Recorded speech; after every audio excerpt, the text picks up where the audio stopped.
Breaking news అందుతోంది. భారత్ పాక్ యుద్ధంపై మాట మార్చలేదు ట్రంప్. యుద్ధం నేనే ఆపానని మళ్ళీ ప్రకటన చేశారు.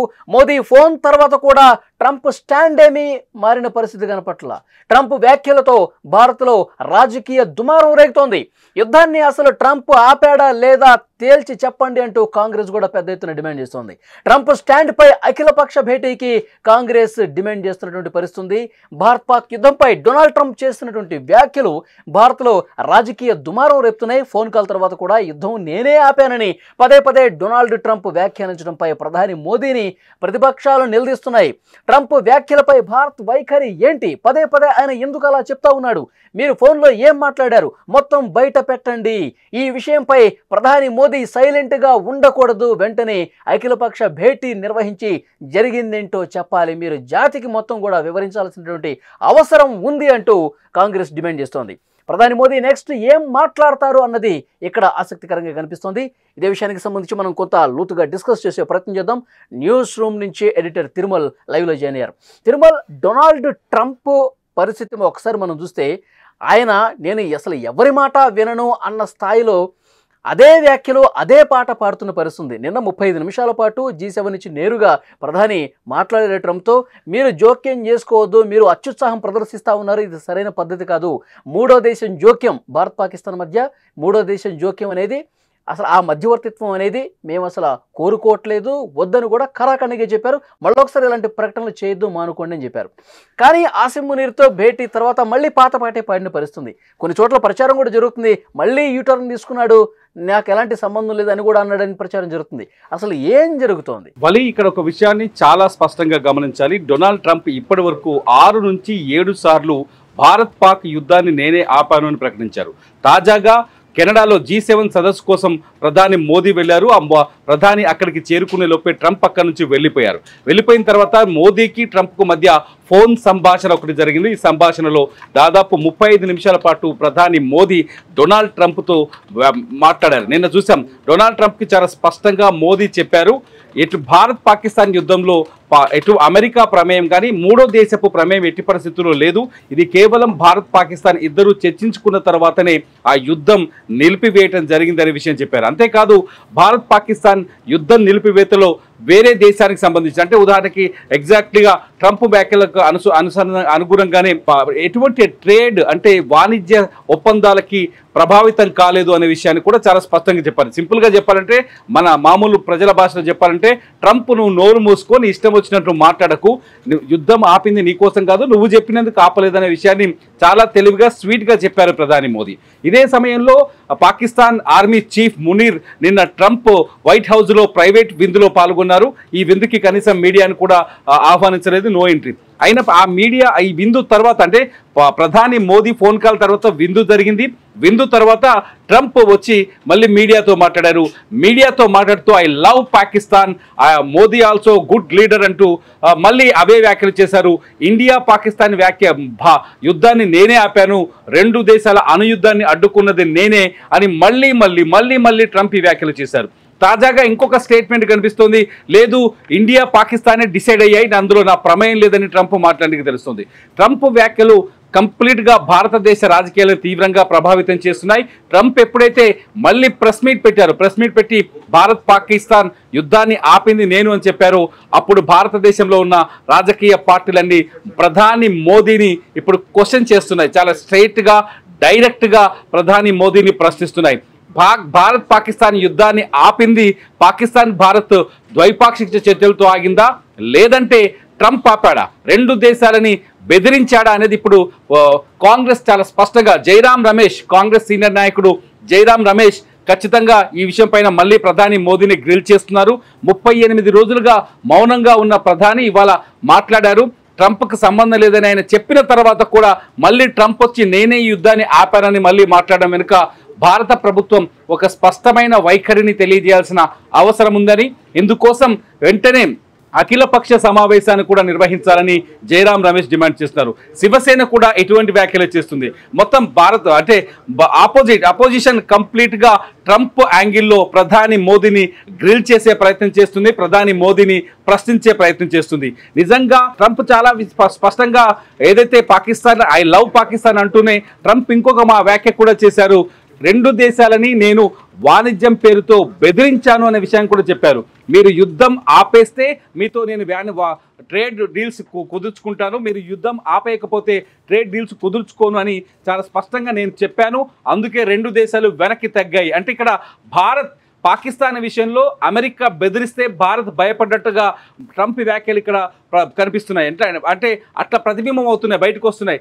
ఒక ట్రంప్ చెప్తే భారత్ పాకిస్తాన్ ఏమీ చేయదు, ఏమీ చేయలేదు, పాకిస్తాన్ పైన కనీసం బాంబులు కూడా వేయదు, ట్రంప్ చెప్పినట్టు భారత్ వింటోంది అనే చర్చ ఒక్కసారిగా పబ్లిక్ వచ్చినట్టు అవుతుంది.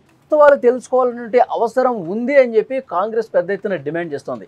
ఎందుకంటే ట్రంప్ పదే చెప్తున్నాడు, ఫోన్తో 35 నిమిషాల పాటు మోదీ స్వీట్ వార్నింగ్ ఇచ్చిన తన వైఖరిలో మార్పు లేదు. ఇప్పుడు మళ్ళీ కొత్తగా జరుగుతున్న ప్రచారం లేదు, ఆ రెండు దేశాలు మాట్లాడుకున్నాయి, కాల్పుల విరమణ ఒప్పందాన్ని కొనసాగిస్తున్నాయని చెప్పి జరుగుతున్న పరిస్థితి. కానీ అసలు ఏది వాస్తవం? అది కరెక్టా? ఇప్పుడు మాట మార్చింది కరెక్టా? ఒక అయోమయ పరిస్థితి ఉంది. జాతిని ఉద్దేశించి అసలు ఏం జరిగిందో ప్రధాని చెప్పాలి అన్న డిమాండ్కి సంబంధించి ఇది సహేతుకమైందేనా? ప్రధాని మోదీ మరి కాంగ్రెస్ చెప్పినట్టుగా ఏం జరిగిందో చెప్పే పరిస్థితి ఉందా? భారత ప్రధాని మోదీ చాలా స్పష్టంగా ఆపరేషన్ సింధూర్ తర్వాత మే 10వ తేదీన భారత ప్రధాని దేశ ప్రజల్ని ఉద్దేశించి ప్రసంగించిన సమయంలో ఒక విషయాన్ని చాలా స్పష్టంగా చెప్పారు. పాకిస్తాన్కి భారత్కి మధ్య జరిగిన వార్లో ఆ వార్ని సీజ్ ఫైర్ అంగీకారంలో ఎవరి ప్రోద్బలం కానీ ఎవరి ఒత్తిడి కానీ లేదు, ఏ దేశం మధ్యవర్తిత్వం లేదని భారత ప్రధాని చాలా స్పష్టంగా ఆ రోజే చెప్పారు. అంతేకాదు ఎటువంటి ట్రేడ్కి కూడా సంబంధం లేదని చెప్పారు. అంతేకాదు పాకిస్తాన్ భయపడి, అంటే ఆపరేషన్ సింధూర్ తర్వాత పాకిస్తాన్ భయపడి పాకిస్తాన్ ఆర్మీ చీఫ్ మునీర్ భారత ఆర్మీకి ఫోన్ చేసి, అంటే డీజీసీఎం లెవెల్లో ఫోన్ చేసి యుద్ధం విషయంలో సీజ్ ఫైర్కి ముందుకు రావాలని చెప్పేసి భారత్ని కోరిందని ఆ రోజు ప్రధాని మోదీ చాలా స్పష్టంగా చెప్పారు. అయితే ఈ ఒప్పందం ఏదైతే సీజ్ ఫైర్ జరిగిందో, సీజ్ ఫైర్ ఒప్పందం అంటే రెండు దేశాల మధ్య కాల్పుల విరమణకి దాడులకి ఈ ఒప్పందం రెండు దేశాలతో ఇష్టపూర్వకంగానే జరిగాయి, రెండు దేశాలే కలిసి ఈ ఒప్పందానికి వచ్చాయని ప్రధాని మోదీ గతంలోనే స్పష్టత ఇచ్చారు. అదే విషయాన్ని నిన్న ట్రంప్ కూడా చెప్పారు. కానీ డొనాల్డ్ ట్రంప్ ఎక్కడ అవకాశం దొరికితే అక్కడ పాకిస్తాన్ భారత్ యుద్ధాన్ని ఆపింది నేనే అని పదే చెప్పడంతో భారత ప్రధాని ఇప్పుడు ప్రజలకు కూడా సమాధానం చెప్పాల్సిన అవసరం ఏర్పడింది. ఇటు దేశంలో ప్రతిపక్షాలు చాలా బలంగా డిమాండ్ చేస్తున్నాయి. భారత ఆర్మీ యుద్ధం చేసింది, భారత ఆర్మీ పాకిస్తాన్ని కట్టడి చేసింది, పాకిస్తాన్ భూభాగంలోకి వెళ్ళి అక్కడి వైమానిక స్థావరాలపైన దాడులు చేసింది, పాకిస్తాన్ భూభాగంలో ఉన్న ఉగ్రవాద శిబిరాలను నేలమట్టం చేసింది.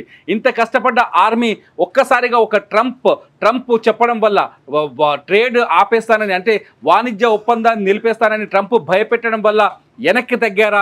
ఇదంతా ఈ దేశ సార్వభౌమాధికారానికి సంబంధించిన అంశం అవుతుంది. కాబట్టి ఖచ్చితంగా ట్రంప్ వ్యాఖ్యలపైన భారత ప్రధాని స్టాండ్ ప్రకటించాల్సింది demand. Donald Trump Nobel prize రావాలని చెప్పి చాలా ఆశపడుతూ ఉన్నాడు. అయితే దానికి అనుగుణంగా ఆయన కార్యాచరణ ఏమన్నా ఉందా? అలా చూడాల్సిన అవసరం ఉందా? ప్రతి యుద్ధంలో కూడా ఆయన తలకాయ దూర్చి మీరు యుద్ధం చేయొద్దు, మీరు సమస్యను పరిష్కరించుకోండి, శాంతియుతంగా చేసుకోండి, ఆ యుద్ధం నేనే ఆపాను, ఈ యుద్ధం నేను, అంటే ఒక శాంతి దూతల ప్రపంచం ముందు కనిపించే ప్రయత్నం జరుగుతుందా? నోబెల్ ప్రైజ్ రావాలని చెప్పి కళ్ళగంటున్నాడు. కాబట్టి ఆ విధంగానే దీన్ని చూడాల్సిన అవసరం ఉందా? ట్రంప్ మొదటి దఫా అమెరికాని పరిపాలించినప్పుడే నోబెల్ ప్రైజ్ కోసం తీవ్రంగా ప్రయత్నించాడు. నేను ఒక శాంతి దూతనని తనకు తాను ప్రచారం చేసుకునే ప్రయత్నం చేశారు. తనకి నోబెల్ ప్రైజ్ వస్తుందని చివరి క్షణం వరకు ఎక్స్పెక్ట్ చేశారు. కానీ అతను ఒక రక్త పిపాసి అని, అతని వల్ల అనేక యుద్ధాలు వచ్చాయని, ట్రంప్ నిర్ణయాలు చాలా మూర్ఖంగా ఉంటాయని ఒక చర్చతో అప్పుడు నోబెల్ ప్రైజ్ మిస్ అయింది. మళ్ళీ ఇప్పుడు రెండోసారి ట్రంప్ అమెరికా అధ్యక్షుడైన తర్వాత కూడా మళ్ళీ అదే నోబెల్ ప్రైజ్ యాంగిల్లో ప్రయత్నాలు చేస్తున్నట్టుగా తెలుస్తోంది. అందులో భాగంగానే భారత్ పాకిస్తాన్ యుద్ధాన్ని నేనే ఆపాను, అతిపెద్ద రెండు అణుదేశాలని నేను అడ్డుకున్నాను, ట్రేడ్ డీల్తో ఇద్దరిని కంట్రోల్ చేశారని చెప్పే ప్రయత్నం చేస్తాను. నిజానికి దేశం ప్రపంచంలో ఒక అద్వితీయమైన శక్తిగా ఎదుగుతోంది, ఆర్థికంగా బలపడుతోంది, ప్రపంచానికి ఒక రోల్ మోడల్గా కనిపిస్తుంది. ప్రధాని మోదీ దౌత్య చర్యలు కూడా ప్రపంచానికి ఒక రోల్ మోడల్గా కనిపిస్తున్నాయి. పాకిస్తాన్తో యుద్ధం తర్వాత, పహల్గాం ఆపరేషన్ సింధూర్ తర్వాత భారత ప్రధాని మోదీ తీసుకున్న కొన్ని నిర్ణయాలు నిజంగా ప్రపంచాన్ని ఆశ్చర్యపరిచాయని చెప్పాలి. ఎందుకంటే భారతదేశంలోని ఎంపీలందరినీ ఒక 7 బృందాలుగా విభజించి 33 దేశాలకు పంపించడం, పాకిస్తాన్ భారతదేశం పైన ఉగ్రవాదాన్ని ఎట్లా పేట్రేగేలా చేస్తుందో, ఉగ్రవాదంతో ఎలా దాడులు చేస్తుందో అని ప్రపంచానికి తెలియజెప్పే ప్రయత్నం చేయడం, ప్రపంచంలో ఎవరైతే పాకిస్తాన్కి అనుకూలంగా ఉన్న దేశాలు ఉన్నాయో ఆ దేశాల మైండ్ సెట్ని మార్చడం, పాకిస్తాన్కి ఆర్థిక సహాయం చేస్తే అది పూర్తి స్థాయిలో ఉగ్రవాదం పైనే పాకిస్తాన్ ఖర్చు పెడుతుందని, ఆ ఉగ్రవాదం ఒక భారతదేశానికి మాత్రమే కాదు ప్రపంచానికి కూడా ప్రమాదకరంగా మారుతుందని ప్రచారం చేయటం, మలేషియా లాంటి ముస్లిం దేశం కూడా, ఇస్లాం దేశం కూడా పాకిస్తాన్ని విమర్శించింది అంటే, వ్యతిరేకించిందంటే ఇదంతా ఖచ్చితంగా మోదీ నాయకత్వ పటిమ, మోదీ చేసిన ప్రయత్నం. కానీ మోదీ కంటే నేనే గ్రేట్, నేనే గొప్ప అనే ఆలోచనలో డొనాల్డ్ ట్రంప్ ఉన్నారు. ఆ నోబెల్ బహుమతి పిచ్చి డొనాల్డ్ ట్రంప్ని ఇష్టం వచ్చినట్టుగా మాట్లాడే విధంగా చేస్తుందనే చర్చ కూడా జరుగుతుంది ఇంటర్నేషనల్ అంతర్జాతీయ స్థాయిలో. డొనాల్డ్ ట్రంప్ ఇవాళ మేజర్గా జరుగుతున్న చర్చ అదే. కేవలం నోబెల్ ప్రైజ్ కోసం డొనాల్డ్ ట్రంప్ పిచ్చి వ్యాఖ్యలన్నీ చేస్తున్నారు. భారత్ పాక్ విషయంలో అదే జరిగింది, గాజా విషయంలో అదే జరిగింది, రష్యా ఉక్రెయిన్ విషయంలో అదే జరిగింది. పుతిన్ని కూడా నిన్న డొనాల్డ్ ట్రంప్ పుతిన్కు కూడా ఒక సందేశం ఇచ్చారు, మీరు ఇరాన్ విషయంలో జోక్యం చేసుకోవద్దు, ముందు నీ ఉక్రెయిన్తో నీ యుద్ధాన్ని ఆపంటూ ట్రంప్ కొన్ని వ్యాఖ్యలు చేసినట్టు తెలుసు. అంటే ట్రంప్ బిహేవియర్ ఒక రకంగా డిఫరెంట్గా ఉందని చెప్పొచ్చు. ఇప్పుడు లేటెస్ట్ అప్డేట్ ఏంటంటే, లేదు భారత్ యుద్ధాన్ని నేను ఆపలేదు అని తన వ్యాఖ్యలపైన తనే యూటర్న్ తీసుకోవడానికి తెలుస్తుంది. మొత్తానికైతే డొనాల్డ్ ట్రంప్ చేస్తున్న వ్యాఖ్యలు, ఎందుకంటే ఆయన పొజిషన్ ఎలా ఉన్నా, ఆయన మెంటల్ స్టేటస్ ఎలా ఉన్నా, అమెరికా అధ్యక్షుడైన అత్యున్నత దేశానికి అధ్యక్షుడు, అమెరికా అధ్యక్షుడు సీట్లో కూర్చొని ఆయన ఇచ్చే స్టేట్మెంట్స్ ఖచ్చితంగా ఇతర దేశాలపైన తీవ్రమైన ప్రభావం చూపిస్తాయి. ముఖ్యంగా భారత్లో ఆ ప్రభావం స్పష్టంగా కనిపిస్తుంది. ఇప్పటికే ప్రతిపక్షాలు మోదీని ఖచ్చితంగా ఇక్కడ మోదీకి ట్రంప్ ద్రోహం చేసిందని చెప్పాలి. ఎందుకంటే ఫోన్లో చాలా స్పష్టంగా యుద్ధం పైన స్పష్టత ఇచ్చినప్పటికీ కూడా ట్రంప్ మళ్ళీ బయటకు వచ్చి అదే విషయాన్ని పదే ప్రస్తావించడం ఇక్కడ చర్చనీయాంశమైన అంశంగా భావించవచ్చు. ట్రంప్ వ్యాఖ్యలు భారతదేశంలో అయితే రాజకీయ దుమారాన్ని సృష్టిస్తున్నాయని మాత్రం ఒప్పుకోవాల్సిందే. వలి పరిస్థితులు అట్లాగే కనిపిస్తున్నాయి. తిరుమల భారత్ పాక్ యుద్ధం మీద డొనాల్డ్ ట్రంప్ వ్యాఖ్యలు రాజకీయ దుమారం రేపుతున్నాయి. తిరుమల చెప్పినట్టు ఫోన్ కాల్ తర్వాత మార్పు వస్తుంది అనుకుంటే ఎక్కడ కూడా మార్పు రావట్లేదు. మొత్తం మళ్ళీ యుద్ధం నేనే ఆపానన్నారు. ఇప్పుడు కొత్తగా జరుగుతున్న ప్రచారం మళ్ళీ ట్రంప్ యూటర్న్ తీసుకున్నాడు. 2 దేశాలే మాట్లాడుకున్నాయి, సమస్యను పరిష్కరించుకున్నాయి, శాంతి చర్చలు జరిగాయి, వాళ్ళే చూసుకున్నారు తప్ప ఇప్పుడు నాకేం సంబంధం లేదని చెప్పి మళ్ళీ యూటర్న్ తీసుకున్న పరిస్థితుంది. సో ఇప్పుడు దీనికోసమే కాంగ్రెస్ పార్టీ కూడా, ముఖ్యంగా ప్రతిపక్షాలు కూడా భారతదేశంలో పెద్ద ఎత్తున డిమాండ్ చేస్తున్నాయి. జాతిని ఉద్దేశించి ఒకసారి మాట్లాడాలి ప్రధాని మోదీ, ట్రంప్ ఎందుకు ఇంత అత్యుత్సాహం ప్రదర్శిస్తున్నాడు, అసలు మీరు ఫోన్ ఏం చేశారు, వీటి మీద స్పష్టం చేయాలి అంటూ డిమాండ్ వస్తుంది. మరి ప్రధాని మోదీ ఏం స్టెప్ తీసుకుంటారన్నది చూడాలి.